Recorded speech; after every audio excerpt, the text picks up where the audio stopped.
Émile Zola est un des auteurs les plus prolifiques de la littérature française.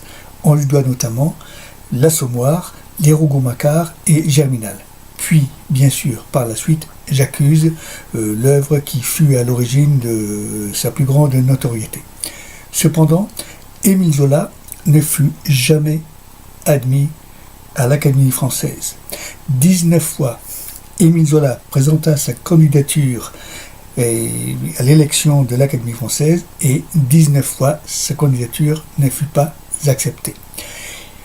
Pour accéder à un siège au sein de l'Académie française, il fallait être élu. Une élection se produisait lorsqu'un membre venait de disparaître, quitter l'Assemblée pour une raison ou pour une autre, en général suite à un décès.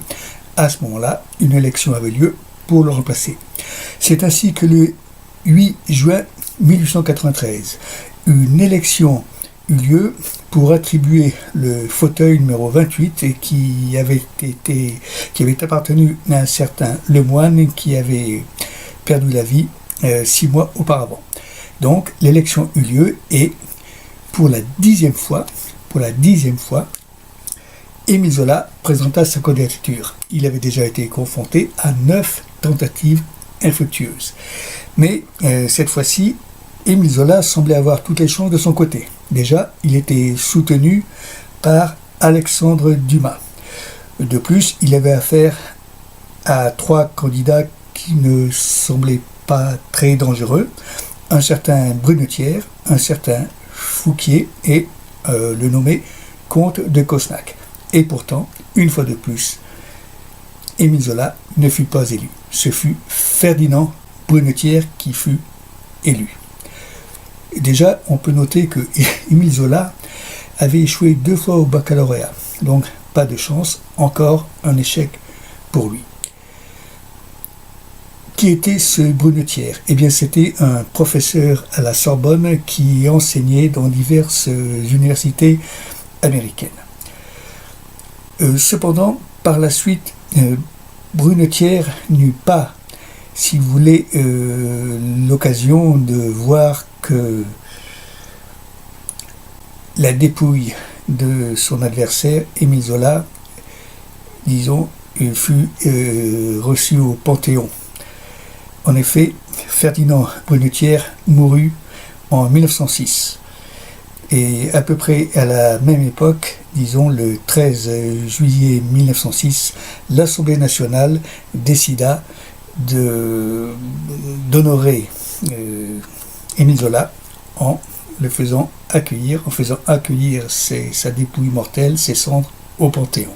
Ceci se fit 2 ans plus tard, en 1908. Cette décision fut prise par la Chambre des députés en rapport avec l'annulation de la sanction qui avait frappé Dreyfus, qui avait été donc condamné, disons, à tort, semble-t-il, au bagne, et Émile Zola avait bien entendu largement pris sa défense. Les cendres de Émile Zola furent donc accueillies au Panthéon en 1908. Ceci déclencha d'ailleurs de violentes émeutes, de violentes manifestations. Un journaliste nommé Louis Grigori, qui était un fervent supporter de Ferdinand Brunetière, blessa d'ailleurs d'un coup de pistolet Alfred Dreyfus, donc était présent à cette occasion. Transfert des cendres d'Émile Zola au Panthéon. Donc on voit que partout où la politique met son nez, eh bien les conflits s'exacerbent. Pourquoi Émile Zola ne fut jamais admis à l'Académie française? Car en fait, il y a eu ensuite 9 autres élections à l'issue desquelles la candidature d'Émile Zola ne fut jamais acceptée. Jamais. Sur 19 tentatives, en fait, Émile Zola ne fut admis. Jamais sa candidature ne se solda par un succès. En fait, on peut penser que peut-être les idées, les opinions politiques, si vous voulez, d'Émile Zola, qui était donc ce qu'on pourrait considérer aujourd'hui comme, disons, un auteur engagé, eh bien les opinions politiques d'Émile Zola déplaisaient à certaines personnes au sein de l'Assemblée.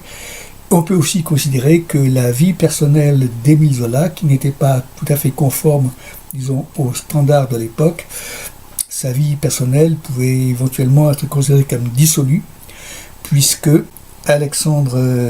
Émile Zola partageait sa vie, son existence, entre deux foyers. Le foyer de son épouse légitime, Alexandrine, dont il n'eut pas d'enfant, et le foyer de sa maîtresse, une certaine Jeanne Rosero, dont il eut 2 enfants. Voilà peut-être la raison des insuccès, des 19 insuccès consécutifs d'Émile Zola.